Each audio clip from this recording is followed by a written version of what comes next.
Hi guys, welcome back to my YouTube channel again. If you're new here, thank you so much for clicking on this video. My name is Ayobami Bakare. In today's video, we're going to be doing our ISFAA. So if you do not know what the ISFAA is, I will be linking the video down below to explain the ISFAA, the ISFAA, the CSS profile. Those are the documents that you would submit for you to get need-based financial aid in a particular school in the US, which could lead to you being fully funded.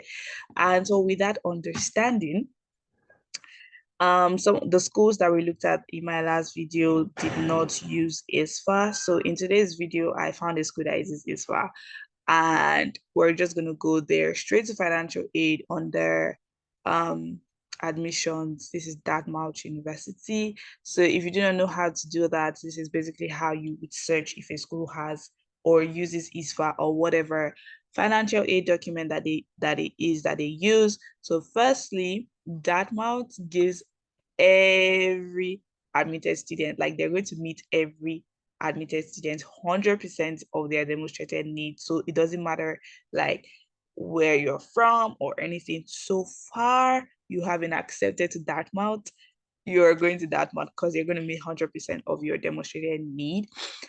So we're going to go straight to apply for aid. Since they said that they're going to meet your demonstrated need, what you are currently chasing is having some type of merit scholarship such that your need-based scholarship that you're looking for would not just be your total cost of attendance. What do I mean by that? If your total cost of attendance, or let's not do if, let us be sure. We want to check the total cost of attendance at Dartmouth University.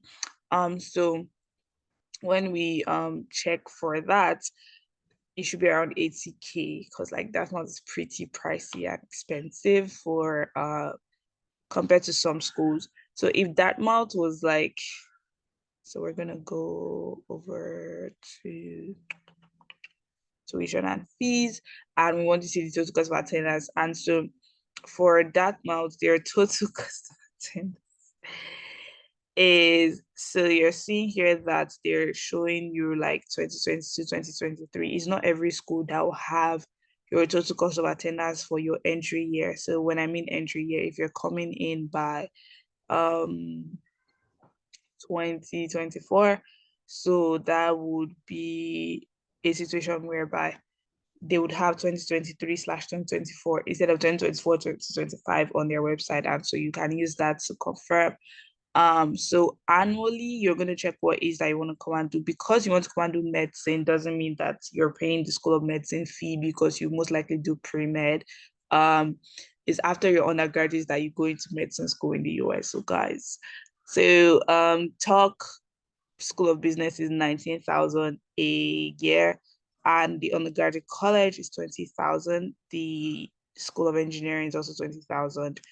The fees, the undergraduate, the apartment rents 3,000. So this is basically what Dartmouth is charging you. Obviously, you're still going to pay other fees and all of those things. So, but let's just say that okay, so that's per term. So annually, if you're coming to do business, Dartmouth is about 77,000. If you're coming to do engineering, it's about 60,000, and for other courses, it is 60,000 also. These are for their master's program. The Masters of Healthcare Delivery Sciences, 88,000. And so you know that that's how much Dartmouth is their total cost of attendance is. But you also want to know so if they have merit scholarships that are going to allow you to get maybe 20,000, and a school whereby they're going to meet the demonstrated need of every admitted student, then the merit scholarship might not even be up to 40 to 60%, like I said in my last video. So far, they meet 100% of every admitted student. So you know that once you get accepted, you are going to be fully funded to attend that school. So prospective students is that, so like I was saying here, for some schools, they will tell you that we meet 100% of your demonstrated need, but we loans. The loans part, I don't really know how that works for international students. So to avoid story, try as much as possible to oopsie, sorry about that. Try as much as possible to look for schools that would not like add loans to your financial aid package, because the package, guys. But even if they do add loans, you can email the school. So we're going to do how to apply for aid. I feel like a lot of people don't know how to email schools. We're going to do a video on that. Also, stay tuned, guys. Turn on post notifications, subscribe.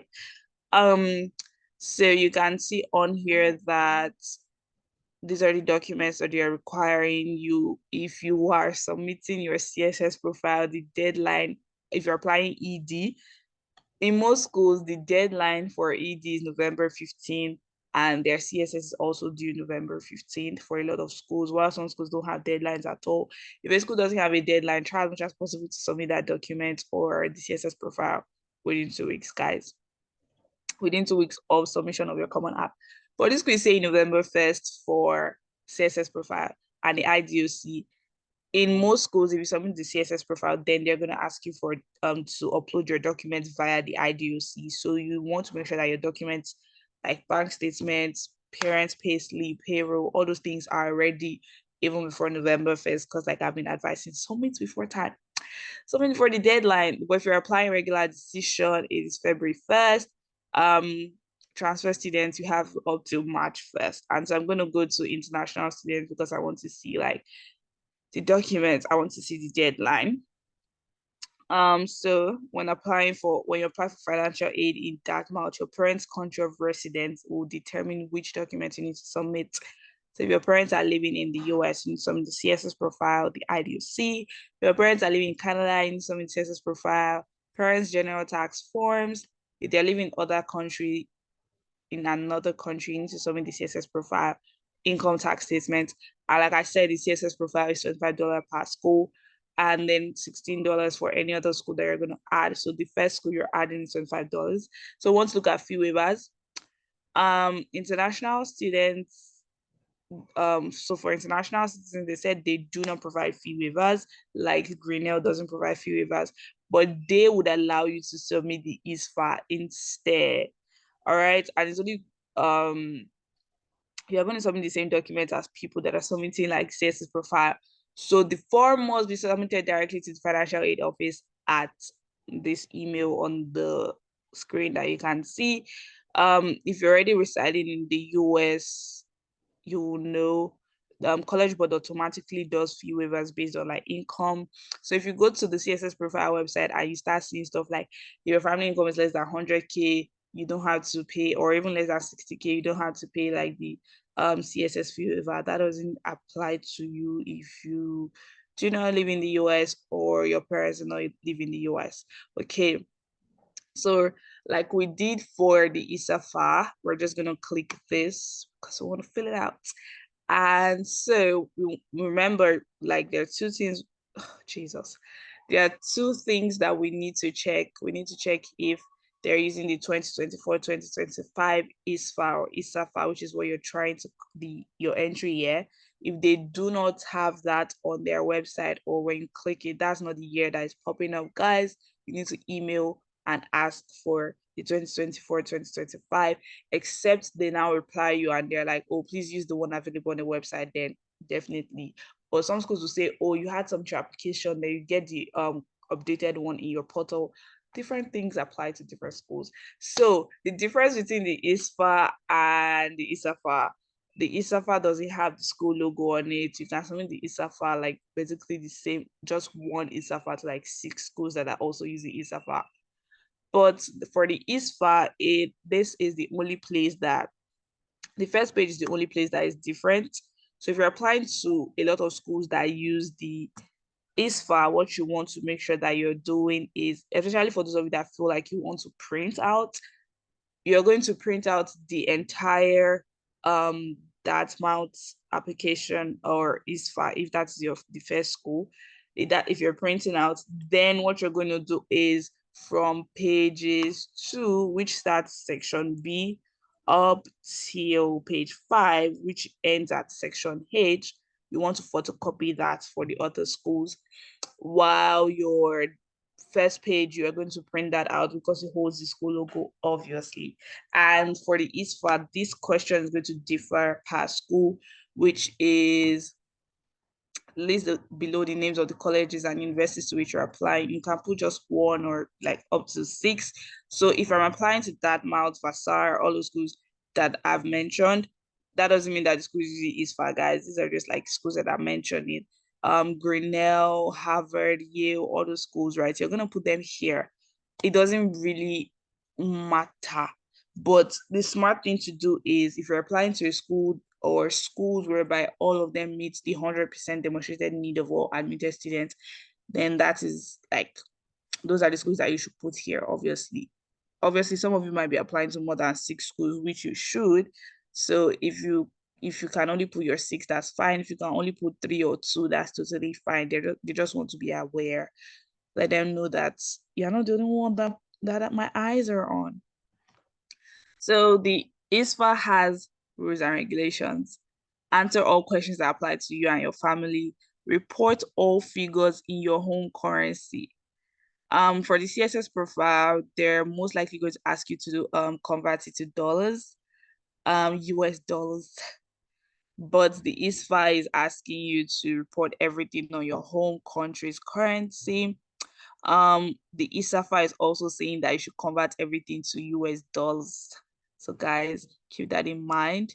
So today we're going to basically do section A.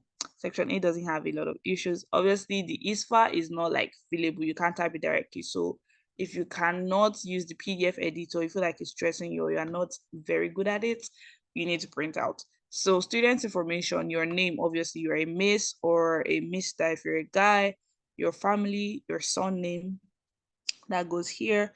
Then first name and middle name. For those of you that have your passport, please put your name exactly how it looks like on your passport. For those of you that do not have your passport, make sure to note the format in which you have put it, especially for those of us that's at home, they call us our middle name, and in school, they call us our first name. Like, let's be very careful. Permanent address, please make sure that whatever you're putting here is also tallying with your common app, which is why I said to get that 20 leaves note so that from there, you just be like, this is what I put and all of that. And for those of you that will be printing and writing it, like once you've printed, obviously you have to like write it out. Make sure you have a legible handwriting, number one. Number two, make sure you use a blue pen, guys. Make sure you use a blue pen, like blue, so that by the time you scan, obviously you will most likely scan in black and white, so that it's going to show as black and it will be clear. But if you use black to write, when you scan, it's going to be a bit faint. And so you don't want a situation whereby they're not able to like understand what it is that you're like what you have written, your email address, your mailing address, if it's different from above. If it's not different, just leave it. Like I said, for the mailing address, this is why you should also have like the common app, or what I said there, you should have understood it. This is the time where it's ask questions if you don't understand, okay? The mailing address is basically where like they can deliver stuff to, like send documents to, send your college gear. God, English is for the faint-hearted.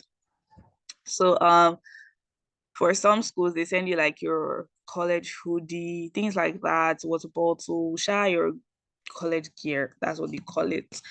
And if a school does that, what you're going to do is you need to give them an address whereby if they deliver stuff, it will come straight to you, right? So for those of you that you're living in a rented apartment, that you guys can move at any time before August or before December next year, you want to put an address that is stable, that if they get there, someone can collect it on your behalf. Because sometimes like sensitive documents are sent, especially your I-20, but like the school will send it via email, but they'll also still send the hard copy sometimes, even your acceptance letter sometimes, and even like informational stuff sometimes. Just keep that in mind. Obviously, not every school does that. That doesn't mean your school is bad or anything. Date of birth, like I said, in the US, they use month, day, and year, not day, month, year, the way we do in Nigeria. Place of birth, obviously, Nigeria, countries of citizenship. If you're a dual citizen, put that in there.